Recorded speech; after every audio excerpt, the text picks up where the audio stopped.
திருப்பரங்குன்றத்தில் அனுமதியின்றி தர்ணா போராட்டத்தில் ஈடுபட்ட பாஜக தேசிய செயலாளர் வேலூர் இப்ராஹிம் உட்பட 11 பேர் மீது வழக்கு பதிவு செய்யப்பட்டு உள்ளது.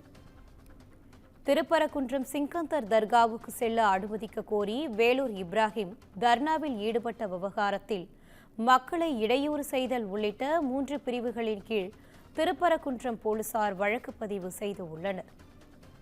தற்போது கிடைத்துள்ள முக்கிய செய்தியாக பார்த்து வருகிறோம். இது குறித்தான கூடுதல் தகவலோடு இணைகிறார் எமது செய்தியாளர் சிவகுமார். வணக்கம் சிவகுமார், தகவல்களை பகிரலாம். மதுரை மாவட்டம் திருப்பரங்குன்றத்தில் கடந்த 1ஆம் தேதி முதல் பல்வேறு நிகழ்வுகள், ஆர்ப்பாட்டங்கள், போராட்டங்கள் உள்ளிட்டவைகள் நடைபெற்று இருக்குது.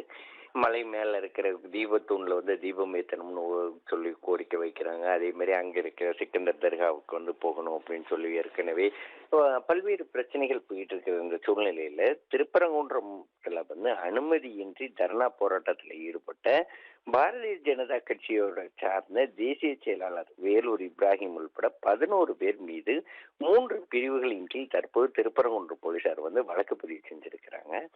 திருப்பரங்குன்றம் மலை மேல இருக்கிற சிக்கந்தர் தர்காவுக்கு வழிபாட்டுக்கு செல்றதுக்காக நேற்று பாரதிய ஜனதா கட்சியோட மாநில சிறுபான்மை அணி தேசிய செயலாளர் வேலூர் இப்ராஹிம் நேற்று பாஜக நிர்வாகிகளோட வந்திருந்தாரு.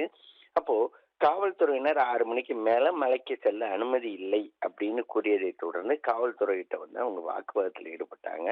காலை 6 மணிக்கு தான் செல்ல முடியும் அப்படின்னு சொல்லி காவல்துறையினர் தெரிவித்ததை தொடர்ந்து இரவு முழுவதும் அங்கே தங்கி இருப்பதாக கூறி தர்ணா போராட்டத்தில் ஈடுபட்ட நிலையில அவங்கள போலீசார் கைது செய்து தனியார் மண்டபத்தில் அடைச்சிருந்தாங்க.